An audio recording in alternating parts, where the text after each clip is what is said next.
حضرت محمد صلی اللہ علیہ وسلم کے دادا عبد المطلب بڑے خوش نصیب تھے۔ عمر بھی بڑی لمبی پائی۔ 10 جوان بیٹے تھے، ان میں 5 کسی نہ کسی حیثیت سے بڑے مشہور ہوئے۔ ابو لہب، ابو طالب، عبداللہ، حمزہ اور عباس۔ ان بیٹوں میں اپنے باپ کے سب سے چہیتے اور پیارے عمر میں سب سے چھوٹے بیٹے عبداللہ تھے۔ یہ 17 برس کے ہوئے تو بنی زہرہ نام قریش کے ایک معزز خاندان کی لڑکی سے ان کی شادی ہوئی۔ ان بیوی کا نام آمنہ تھا۔ عبداللہ شادی کے بعد بہت کم جیے، چند ہی روز کی وفات پا گئے۔ حضرت عبداللہ کی وفات کے چند مہینوں بعد بیوی آمنہ کو ولادت ہوئی اور ان کا نام محمد رکھا گیا۔ یہ وہی بچہ ہے جو ہمارے رسول اور پیغمبر ہے، جس کے پیدا ہونے کی دعا حضرت ابراہیم نے خدا سے مانگی اور حضرت عیسیٰ نے اپنے بعد ان کے آنے کی خوشخبری سب کو سنائی تھی، اور جو ساری دنیا کی قوموں کا رسول بننے والا تھا۔ پیدائش 12 تاریخ کو ربیع الاول کے مہینے میں پیر کے دن حضرت عیسیٰ علیہ السلام کے 571 برس بعد ہوئی۔ عرب میں اس زمانے کا قاعدہ یہ تھا کہ شریف گھرانوں کے بچے دیہات میں پرورش پاتے۔ دیہات سے عورتیں آتی اور شریفوں کے بچوں کو پالنے اور دودھ پلانے کے لیے اپنے ساتھ اپنے گھروں کو لے جاتی۔ انہی عورتوں میں سے ایک، جن کا نام حلیمہ تھا اور وہ حوازین کے قبیلے اور سعد کے خاندان سے تھی، مکہ آئی اور آپ کی پرورش کے لیے اپنے قبیلے لے گئی۔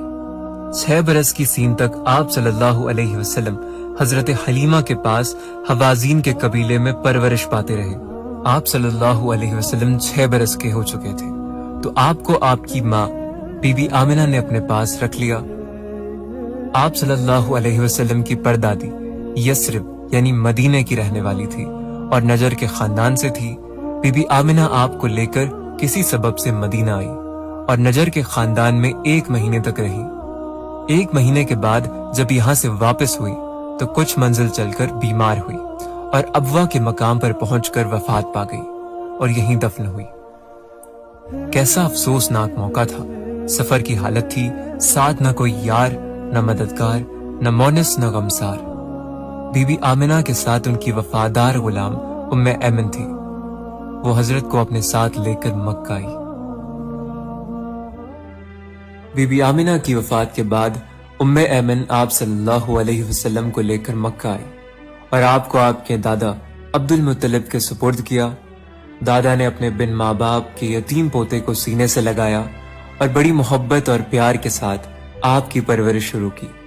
محبت کے مارے ہمیشہ وہ آپ صلی اللہ علیہ وسلم کو اپنے ساتھ رکھتے اور ہر طرح سے آپ صلی اللہ علیہ وسلم کی خاطر کرتے۔ عبد المطلب اب بہت بوڑھے ہو چکے تھے، 82 برس کی عمر تھی۔ ان کو رہ رہ کر اپنے یتیم پوتے کا خیال آتا۔ آخر کو اس کو اپنے سب سے ہونہار بیٹے ابو طالب کے سپرد کر کے وفات پائے اور مکہ کے قبرستان میں دفن ہوئے۔ چچا اپنے بھتیجے کو بڑے لاڈ اور پیار سے پالتے، اپنے بچوں سے بڑھ کر ان کے آرام کا خیال کرتے اور ان کے ناز اٹھاتے۔ جب آپ صلی اللہ علیہ وسلم کی عمر 12 برس کی ہوئی تو عرب بچوں کے دستور کے مطابق بکریاں چرانے لگے۔ عرب میں اس وقت لکھنے پڑھنے کا رواج نہ تھا، اسی لیے آپ کو بھی لکھنے پڑھنے کی تعلیم نہیں دی گئی، البتہ اپنے چچا کے ساتھ مل کر کاموں کا تجربہ سیکھتے تھے۔ رفتہ رفتہ آپ صلی اللہ علیہ وسلم جوانی کی عمر کو پہنچے۔